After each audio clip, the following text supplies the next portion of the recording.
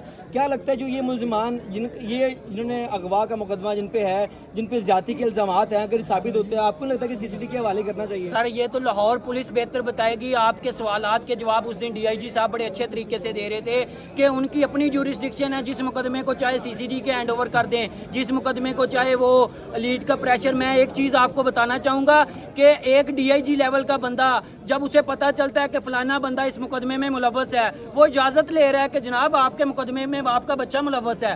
یار کیا آپ نے بنانا اسٹیٹ بنائی ہوئی ہے, آپ DIG ہیں اس مقدمے میں اور آپ فیئر انویسٹیگیشن کر رہے ہیں اور آپ میڈیا کو بتا رہے ہیں کہ میں نے اوپر سے اجازت لی پکڑنے کے لیے. بتا دیں ایک آخری چیز بتا دیں کہ پولیس نے کہا کہ ملزمان کے DNA میچ کر گئے ہیں, آپ کہہ رہے ہیں ملزمان بے قصور ہیں, جب DNA کا مطلب میچ کرنے کا مطلب ہے کہ ریپ تو ثابت ہو گیا. وکاس بھائی کیا آپ نے وہ DNA کی رپورٹ دیکھی ہے؟ ہمارا آپ سے یہی سوال ہے کہ اگر 164 کی سٹیٹمنٹ سامنے آئی ہے اسے بھی پبلش کیا جائے اور اس میں ہمیں بتایا جائے کس کی نیگیٹو آئی ہے کس کی پوزیٹیو آئی ہے. اگر تمام بچوں کے میڈیکل ہوئے ہیں تو سامنے لائی جائیں رپورٹیں. ہمارا صرف یہ سٹانس ہے, ہم نہیں کہتے کہ یہ ظلم نہیں ہوا, یہ معاملات نہیں ہوا, ہمارا سٹانس یہ ہے کہ سلیکٹیو انویسٹیگیشن نہ کی جائے. اچھا, میرا آخری سوال آپ سے یہ ہے, فیصل کامران کے حوالے سے ان پہ بھی الزام ہے کہ وہ مجسٹریٹ کے گھر انہوں نے وہ SHO بھیجا, اس سے بات بھی کروانے کی کوشش کی گئی. کیا لگتا ہے ان کی موجودگی کے اندر فیئر ٹرائل ممکن ہے؟ سر پولیس کی موجودگی میں فیئر ٹرائل کہاں ممکن ہوگا؟ آپ فیصل کامران صاحب کی بات کر رہا ہوں. سر میں اس لیول جو فیصل کامران بھی تو پولیس کا حصہ ہے, اس میں FIA کے افسران جوڈیشل آفیسر شامل کیا جائے. اس میں تو وکٹمائز اگر دیکھا جائے تو ایک جوڈیشل افسر بھی ہے جس کے گھر آدھی رات کو ریڈ ہوتا ہے, وہ تو اللہ کا شکر ہے چیزیں ہائی لائٹ ہو گئیں. اگر اس میں وکٹمائز دیکھا جائے تو ہر وہ بندہ ہے جو اس مقدمے میں بیچارہ خام خواہی, اس کو کیا اس کا قصور تھا کہ وہ 2 بجے اس کے گھر جاتا ہے.